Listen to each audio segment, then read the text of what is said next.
ꯀꯗꯥꯏꯒꯤ ꯆꯦꯅꯦꯜꯕꯨ ꯌꯦꯡꯕꯤꯔꯤꯕ ꯏꯆꯤꯟ ꯏꯅꯥꯎ ꯈꯨꯗꯤꯡꯃꯛꯄꯨ ꯇꯔꯥꯝꯅ ꯑꯣꯛꯆꯔꯤ ꯕ꯭ꯂꯣꯒꯁꯦ ꯁꯨꯝ ꯍꯧꯔꯒꯦ ꯃꯌꯥꯝ ꯌꯦꯡꯃꯤꯟꯅꯁꯤ ꯃꯈꯥ ꯇꯥꯅ ꯀꯣꯜꯂꯤꯛ ꯋꯥꯏꯔꯝ ꯂꯣꯏꯅ ꯑꯌꯨꯛ ꯉꯟꯇꯥꯒꯤ ꯏꯔꯨ ꯃꯥꯏꯊꯅ ꯂꯥꯏꯒꯤ ꯙꯨꯞ ꯊꯥꯖꯔꯦ ꯃꯌꯥꯝ ꯃꯈꯥ ꯇꯥꯅ ꯌꯦꯡꯃꯤꯟꯅꯁꯤ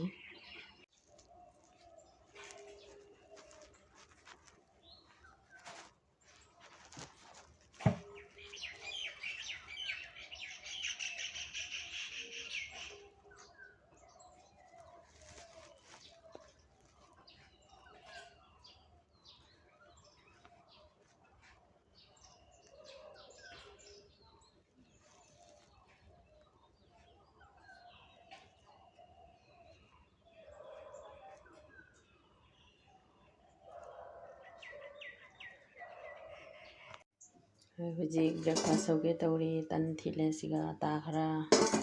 ꯁꯤꯒ ꯅꯥꯀꯨꯞꯄꯤ ꯂꯩꯔꯦ ꯁꯤ ꯕꯦꯔꯦꯟꯗꯤ ꯂꯩꯔꯦ ꯕꯦꯔꯦꯟꯗꯤꯁꯦ ꯑꯩꯅ ꯁꯦꯡꯅ ꯆꯥꯝꯊꯣꯛꯑꯦ ꯑꯗꯨꯒ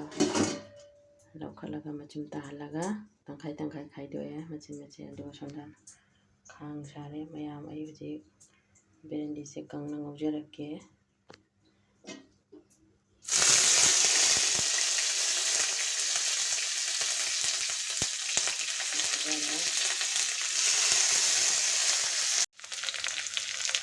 ꯖꯤꯔꯥꯁꯤ ꯃꯄꯨꯡ ꯈꯔ ꯊꯥꯖꯔꯒꯦ ꯑꯃꯨꯛ ꯆꯥꯏꯈꯥꯏꯔꯒꯦ ꯑꯗꯨꯒ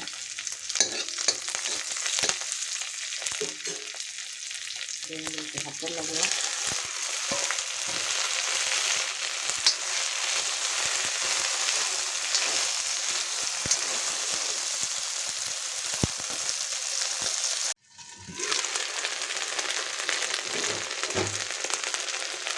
मसाला का पसंद लगे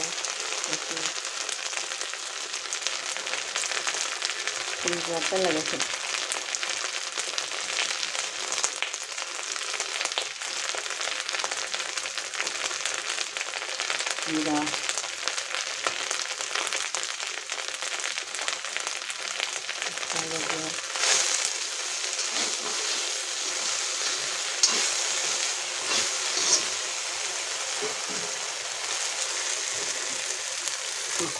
जीरा लगे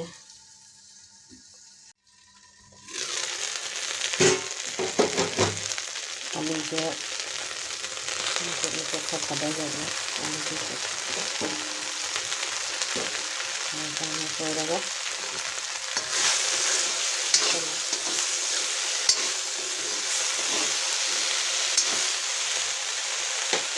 मैं तो कितना खा रहा मकुल से यहाँ खुजन रखिए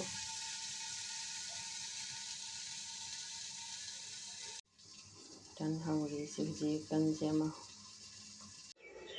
एक ब्रेकफास्ट दी सी ओइना तौरगे मयाम इमाई चासी में चाजरगे बेरेंदी का आलू का कांगौ इचानुपीसु कॉलेज चखरे मया थोकरे बाय बाय ननाव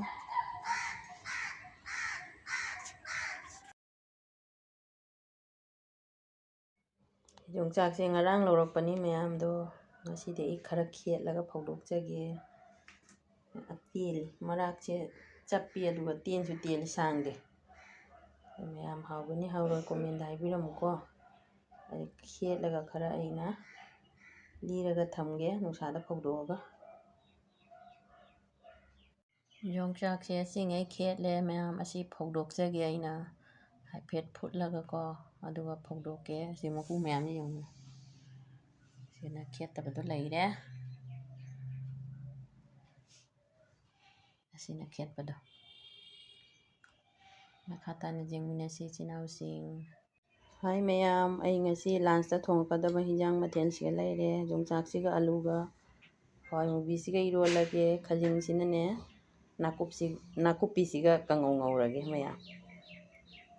ꯍꯥꯏ ꯃꯌꯥꯝ ꯑꯩ ꯉꯁꯤ ꯂꯥꯟꯁꯇ ꯊꯣꯡꯉꯛꯀꯗꯕ ꯍꯤꯟꯖꯥꯡ ꯃꯊꯦꯜꯗꯤ ꯁꯤꯒ ꯂꯩꯔꯦ ꯑꯂꯨꯒ ꯍꯋꯥꯏ ꯃꯨꯕꯤꯒ ꯌꯣꯡꯆꯥꯛꯁꯤꯒ ꯏꯔꯣꯜꯂꯒꯦ ꯈꯖꯤꯡꯁꯤꯃ ꯑꯩ ꯅꯥꯀꯨꯞꯄꯤꯁꯤꯒ ꯌꯦꯅꯝꯁꯦ ꯑꯁꯤꯒ ꯉꯧꯔꯒꯦ ꯀꯪꯅ ꯁꯤꯅꯤ ꯃꯌꯥꯝ ꯉꯁꯤꯒꯤ ꯑꯩꯒꯤ ꯂꯥꯟꯁꯀꯤ ꯃꯊꯦꯜ ꯃꯈꯥ ꯇꯥꯅ ꯌꯦꯡꯃꯤꯟꯅꯔꯁꯤ ꯏꯆꯤꯟꯅꯥꯎꯁꯤꯡ ꯍꯥꯏ ꯃꯌꯥꯝ ꯑꯩꯅ ꯉꯁꯤ ꯊꯣꯡꯉꯛꯀꯗꯕ ꯍꯤꯟꯖꯥꯡ ꯃꯊꯦꯜꯗꯤ ꯁꯤꯒ ꯂꯩꯔꯦ ꯏꯔꯣꯜꯂꯒꯦ ꯌꯣꯡꯆꯥꯛꯀ ꯍꯋꯥꯏ ꯃꯨꯕꯤꯒ ꯑꯂꯨꯁꯤꯒ ꯏꯔꯣꯜꯂꯒꯦ ꯃꯣꯔꯣꯛ ꯑꯇꯦꯛꯄ ꯑꯉꯥꯡꯕꯅꯤ ꯁꯤꯅ ꯈꯥꯖꯤꯡꯁꯤꯅ ꯑꯩꯅ ꯌꯦꯅꯝꯁꯤꯒ ꯉꯧꯖꯔꯛꯑꯒꯦ ꯃꯌꯥꯝ ꯌꯦꯡꯃꯤꯟꯅꯁꯤ ꯃꯈꯥ ꯇꯥꯅ ꯑꯗꯨꯗꯤ ꯌꯣꯟꯕ ꯊꯥꯡꯒꯠꯂꯦ ꯑꯩ ꯍꯧꯖꯤꯛ ꯃꯅꯥꯔꯤꯅ ꯈꯥꯖꯤꯡꯒ ꯅꯥꯀꯨꯞꯄꯤꯒ ꯉꯧꯖꯔꯤ ꯃꯌꯥꯝ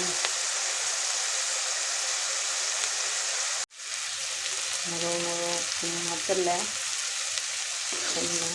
ꯍꯥꯞꯆꯤꯜꯂꯒ ꯉꯧꯔꯒꯦ